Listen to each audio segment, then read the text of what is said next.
Hello, everyone. Welcome to another episode of Chat with the Editor. My name is Maxwell, Assistant Editor of Social Media, AGNR, and I'm excited to be joined here by Dr. Eric Middlebrooks.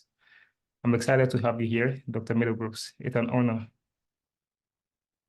Thanks, Maxwell. Thanks for having me. Welcome to Chat with the Editor. And then would you like to tell us something about yourself and your educational background? Sure. Yeah. So I grew up in a very rural area in East Tennessee, and so the opportunities there were pretty limited. But I was always kind of the science type and kind of fascinated by the brain. So I think, like a lot of young people, I thought, I want to be a doctor when I grow up. But I think realistically, I didn't know much about it. And so then I moved to Alabama for college and started in biology, like most pre-meds do. But I really kind of fell in love with chemistry and physics. So I ended up changing my major to physical chemistry. I started working in a lab studying non-ionic bonding and DNA. So I guess that was kind of my first lifelong relationship with hydrogen. And so I actually considered going to grad school for quantum mechanics, but then I ended up deciding to kind of continue on the path of medicine. And at the time, I thought I'll probably use these skills in the future and research or something like that, but not really entirely in the way that it turned out. And so when you fast forward towards ERAS time, and I was thinking I was applying to neurosurgery, and that was kind of my main interest. But that was where I really kind of found my passion, for neuroimaging. On my clinical rotations, I found I was a lot more interested in the diagnostic side of neuroscience and the actual procedural part. And so I guess it was kind of fortuitous that I found this harmony of my interest in physics and neuroscience in the field of neuroradiology. So then I did my residency and fellowship at the University of Florida, which is home to an amazing ultra high field preclinical MRI research center. And so I had a lot of opportunities there to build a foundation in MRI and advanced imaging. And so that was kind of how I ended up in this field, in particular, with an interest in MRI research. Okay, thank you very much for that. So would you like to say something why specifically neuroradiology? Yeah, I think, as I mentioned, I've always been kind of fascinated by the brain. I think it's, an exciting time to be, involved in the neuroscience field because, the explosion of, information and stuff about the brain and, the past in, this century so far. And so I think it's a nice blend of, of kind of cutting edge science. And then it's where, we have a lot of nice tools for studying the brain now. And so in particular, aligning with my interest, like an MRI, is such a critical tool now for evaluating the brain. And, we continue to see more and more advances in, in those tools and their translation to clinical medicine. So I think, if you're really have any interest in the brain, and it's a great field to be in because we're seeing just such an acceleration of knowledge and advances that it's it's a really exciting field. Okay, thank you very much. So as an editor of AGNR, would you like to tell us your role? First of all, what sparked your interest, to join the editorial board, and what's your role as an editor? Sure. Yeah. So I am the senior editor for the ultra high field MR epilepsy, demyelinating disease, and inflammation infection section. So we cover a lot of topics. My particular interest is in ultra high field MRI, and I have two amazing associate editors, Susie Wong and Girish Batla, who have a lot of expertise, I think, in MR imaging as well, but also in those subcategories like MS and things like that. So I think we have a really good team, and as far as how I got involved with the role, it was an honor to be selected by Dr. Wintermark to do this, and I was familiar with the journal already as not only an educational source, as being kind of a leading journal in our field, but also as an author and reviewer. In fact, one of my earliest first author radiology papers was an AJNR. But people, I think, are well aware, the editorial process can be a frustrating mess out there. I've seen a lot of people get discouraged from even doing research just because it's such a pain dealing with kind of these editorial things. Sure. And it's really not acceptable that we could impede science and good ideas and progress just because we can't do something like this well. And so, I think AJNR already had a pretty favorable process, but there's always a need to kind of future-proof that and always re-envisioning, how can we make this easier but still maintain the integrity of peer review and quality publication. And so, when Dr. Wintermark shared his ideas, and also his willingness to take feedback from the group on how to improve the process, I really bought into his idea and was happy to be invited and to be a part of it. And I think already, I've seen, and I'm sure many of our reviewers and our authors that have submitted have seen the improvements in the process. And I think it's really, kind of paving the way for how this process probably should be done and, across all journals. Okay, that's great. So what are the common problems you often have with writers, of scientific articles? And then what advice will you give to writers of scientific articles? Sure. I think there's a lot of good information out there already. And, people pointed out a lot of kind of the basic processes for, how you structure articles and things like that. And, but I think, one of the things that always kind of stands out to me and, something that was kind of beaten into me by, I've had some fantastic mentors and really ingrained this in me of trying to always be a good storyteller too. And so, the first part starts with the abstract, right? Almost everyone who interacts with your article is going to read the abstract. Some might read more, many will stop there. So don't underestimate the importance of the abstract, right? It really sets the tone for the editors, readers, reviewers.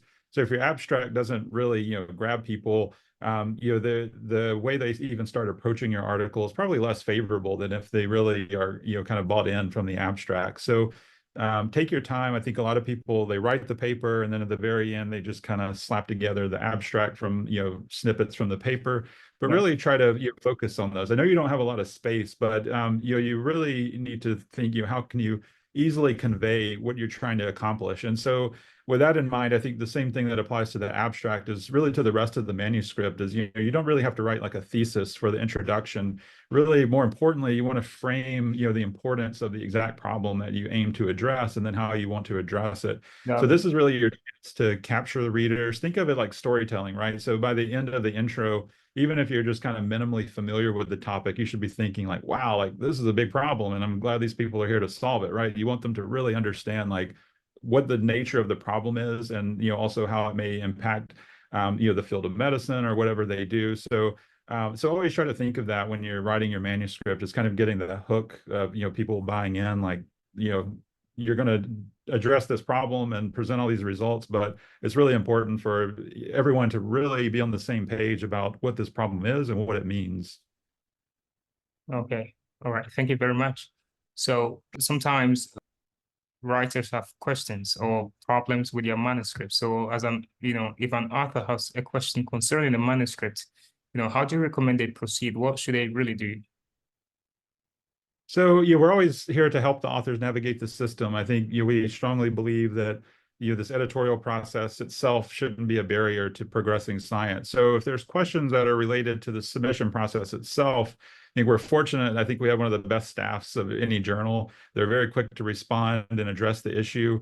Otherwise, if you have like, content questions or things like that, or you can always reach out to the relevant section editors or the editors in chief. And we're happy, to discuss more. And, those may be broad questions of, even if you have a question of you think an article may or may not really fit in the journal and you want, I mean, we can't guarantee, acceptance or anything like that, but at least, the editors can give you some idea of, if something is not clearly, in line with the normal content that's published, if it's something that we might be willing to consider to be published or at least sent to peer review. Also, I think one of the unique processes that we have put in the journal is the role of the editors and the section editors, and that we essentially function somewhat like peer reviewers. So we work together to decide whether or not something should be sent to review.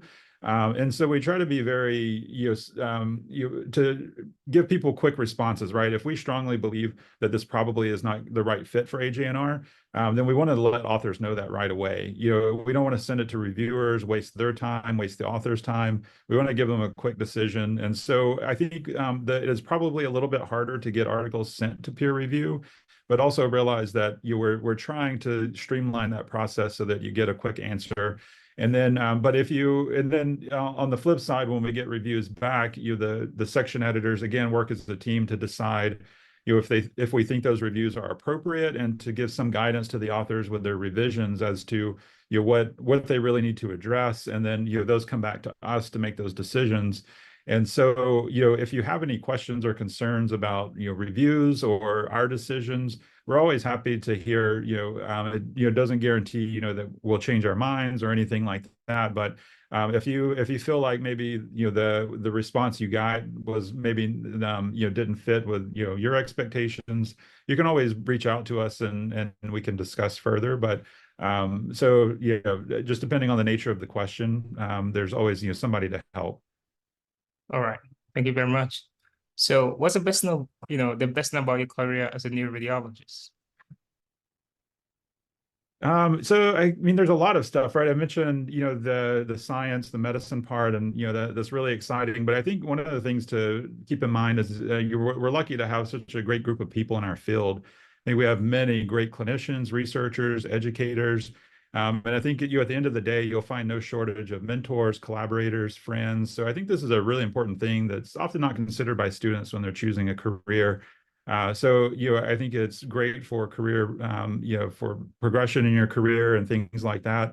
I've, in many occasions, I've had to reach out to people who didn't even know me, and were very successful, and I'm sure very busy people with questions or things like that, and people are always happy to help. And so there's, I think, a lot to be said for that. And so I think we're fortunate that we have that in our field.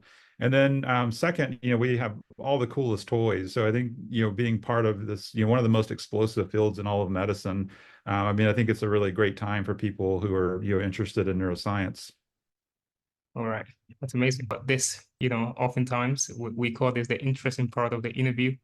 And then, so if you did not go into medicine, what would you have done? Well, at the time, as I mentioned, I probably would have chosen something, in physics or chemistry. But I think now in hindsight, I don't know, like a river guide or a park ranger sounds pretty nice. So I don't know. I've always been, interested in a lot of different things across the broad. So I guess that, it's a little bit hard for me to always pin down, it's just kind of one thing from the next. But yeah, I'm very glad I ended up in the field I'm in, but I'm pretty sure I could have found happiness in some other things as well. All right. What advice will you give to future radiologists, especially neuroradiologists? Stay curious. Our field really has survived and thrived because we've had generations of innovators. And so if we want to continue that, we now have to carry that torch. So I think a lot of the things that were supposed to replace us long before AI, we're still here, right? And that's because we continue to innovate, perhaps as fast or faster than any other field in medicine. And so now for our generation, it's our turn. And, innovation really happens all around us. You don't have to be an engineer or programmer or physicist. If you have ideas, you can find the people who can help you transform those into solutions. I always say, physicians, we have a lot of problems and no solutions, and engineers and physicists, they have a lot of solutions with no problems. So it's on us to work together to provide the best tools we can to our patients. So never be afraid that your ideas, that they aren't meaningful just because you can't fully execute them by yourself. Seek out people for partnerships. You'll find that a lot of people are happy to engage. And you're the future of your field and your career depend on it. Thank you very much. That's a good advice. And the last question, so what do you like to do outside of medicine? Well, we have 3 small kids, a cat, a dog, a hamster, and a bearded dragon. So that keeps us pretty busy. But my wife and kids, we're all very adventurous. We love the outdoors, particularly things like hiking, whitewater, searching out wildlife, anything that gets us out into the wild. So if you plan a meeting anywhere near nature, don't be surprised if I go missing. I like to get out and just, kind of enjoy the outdoors. And so I think that goes back to my alternate career as a park ranger or as a river guide. I could find happiness, I think, being outside most of the time. Thank you very much, Dr. Middlebrooks. It was an honor having you here once again on Chat with the Editor. Thank you. Hey, thank you, Maxwell.